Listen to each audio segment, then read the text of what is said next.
This is Autoline Daily, the show dedicated to enthusiasts of the global automotive industry. At first glance, sales in China look like they recovered from the pandemic. LMC Automotive reports that sales were up 6.6% in June. But it says those are wholesale numbers, meaning they're deliveries from the factories to their dealers, not retail numbers. It says that inventory is piling up and is 26% above a year ago, and that means customer demand is still weak. And it sure looks like the Chinese auto industry is headed for a major shakeout. LMC says that the top 30 brands command 90% of the market. That leaves 75 brands to fight over the remaining 10%. Even more telling, the top 10 brands have 60% of the Chinese market. And the shakeout will also hit the electric car segment. 50 EV startups jumped into the EV market, but LMC says that all but 5 of them have seen their funding dry up, and it wonders if any of them will survive.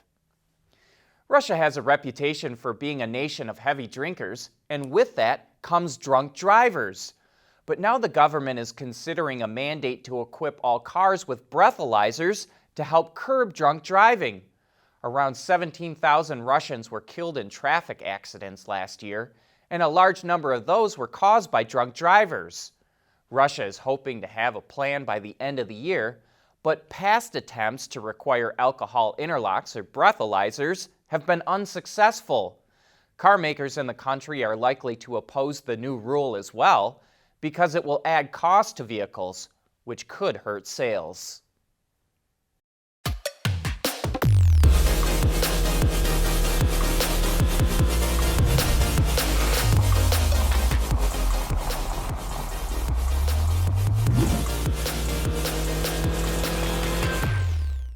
The world is changing at an ever-increasing pace. No matter what the mode of transportation, there is always the need for an efficient propulsion system. And that's exactly what BorgWarner has been doing since the earliest days of the automotive industry. Engineer from anywhere. Perform tests from your office, lab, or living room. OTA, connected car, diagnostics, remote testing, we have you covered. Our hardware and software is trusted all over the world. Global company headquartered in Troy, Michigan. Intrepid Control Systems. Last month, Ford of Europe introduced active versions of its Tourneo and Transit Connect vans. The trim adds things like rugged SUV skid plates and cladding, as well as a raised ride height. And now Opel is making its vans a bit more off-road capable. The Combo Cargo and Vivero vans are now available with all-wheel drive, a higher ground clearance, and underbody protection. It's a €6,400 option for the Combo and a €6,600 option in the Vivero. General Motors is collaborating with EVgo to triple the number of public fast charging stations in the U.S. They will build 2,700 fast chargers over the next 5 years. The chargers will be installed in areas that most people go frequently, like grocery stores, retail outlets, and entertainment locations. Each station will be able to charge 4 vehicles at a time with 100 to 350 kilowatt capability, and all the electricity will come from renewable sources. Strangely, GM did not mention the partnership it announced a year ago with the giant construction firm Bechtel to build thousands of EV charging stations across the U.S. They announced they were going to create a separate corporation to lead the effort, but it never happened.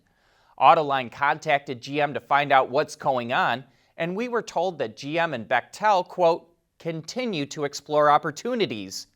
But with the EVgo announcement, it sounds to us that the other deal is dead. In other EV news, the PSA Group will move away from the 2 platforms that its vehicles are currently built on to 2 fully electric platforms. The first will be the Electric Vehicle Modular Platform, or EVMP, for C and D segment sedans and SUVs, which will start hitting the market in 2023. The battery is mounted in the floor of the architecture and provides 60 to 100 kilowatt hours of capacity. That's expected to return a range of 400 to 650 kilometers, or roughly 250 to 400 miles, based on the WLTP test cycle. While most of the vehicles that use the platform will be electric, PSA says hybrid versions will also be offered in certain markets. Chinese automaker Wuling, which is a joint venture partner with GM, revealed more information about its all-new Victory MPV, the first to wear the brand's new silver logo, and a vehicle that sounds like it will be offered in markets outside of China. It looks to be a nicely styled vehicle with 3 rows of seating and a body made mostly from high-strength steel, which helps allow the Victory to brag it has the largest sunroof in its segment. The interior is clean and simple, highlighted by a flat-bottom steering wheel, which gives it a bit of a sporting feel, and a floating LCD screen. Note how it curls up between the two-tone dash, almost like a weed growing through a crack in the cement. An interesting take on the floating screen design I'm not sure that I've seen before. When the Victory launches, which hasn't been announced yet, it will also come with a number of driver assistance features, like adaptive cruise control and automatic emergency braking. Autoline Daily is brought to you by Bridgestone Tires, your journey, our passion. Intrepid Control Systems, over-the-air engineering, boost your game. And by Borg Warner, propulsion solutions that support a clean, energy-efficient world. Every year, we go to the Management Briefing Seminars, or MBS as everyone calls it, which is put on by the Center for Automotive Research in Ann Arbor.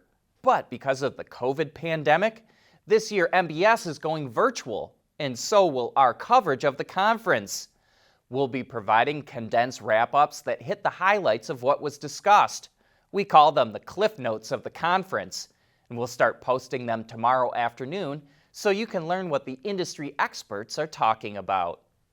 The Ford Bronco sure is attracting a lot of attention, and on Autoline After Hours, we learned a ton of how Ford went about designing those models because our guest was Paul Wraith, the chief designer. One of the topics we got into was how they went about designing the doors for easy removal. It's actually a lot more involved than you might think, and they got the idea of how to do it by watching a customer who loves off-roading, in this case a young woman who works as a nanny. Take a look. What if we could put them inside the vehicle? Then there's always a place for them to go. Now, in order to do that, you've got to make them small enough to go in the vehicle. And then that took us then to the frameless doors. So the process of removal is you drop the glass down into the door, you swing the door open, and now the door's nice and small.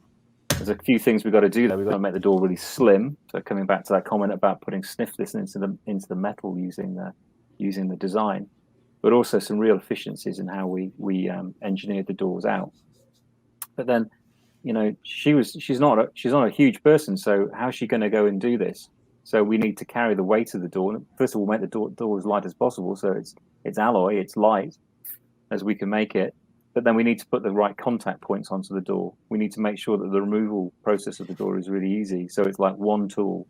The electrical connection to the door doesn't require a degree in electrical engineering. It's just a simple plug. It's no more complicated than taking a socket out of the wall. Okay.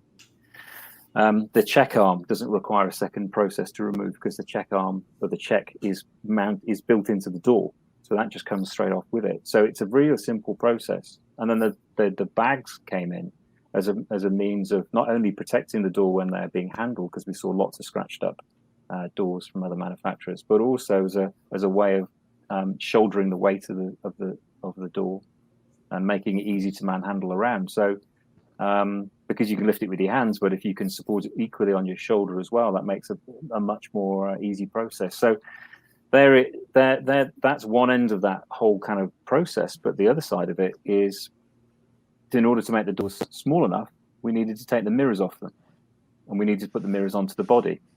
Now you could say there's nothing new under the sun about that, because old vehicles always had the mirrors on the fender, right?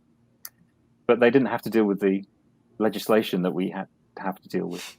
So the legislation on mirrors is extremely detailed and exacting, and you've got to get it right. Well, there's a lot of great insight like that in the rest of the show. And if you want to learn more about the Broncos, you can watch the entire show on our website or YouTube channel.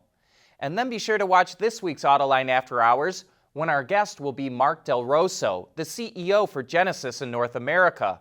Hyundai botched the launch of Genesis, and it's Del Rosso's job to get it straightened out. He has a ton of automotive experience, having worked at Toyota, at Bentley, and at Audi. So we invite you to join us to learn how he is going to rebuild Genesis in the American market. That wraps up today's show, but welcome to a new week and a new month of Autoline Daily.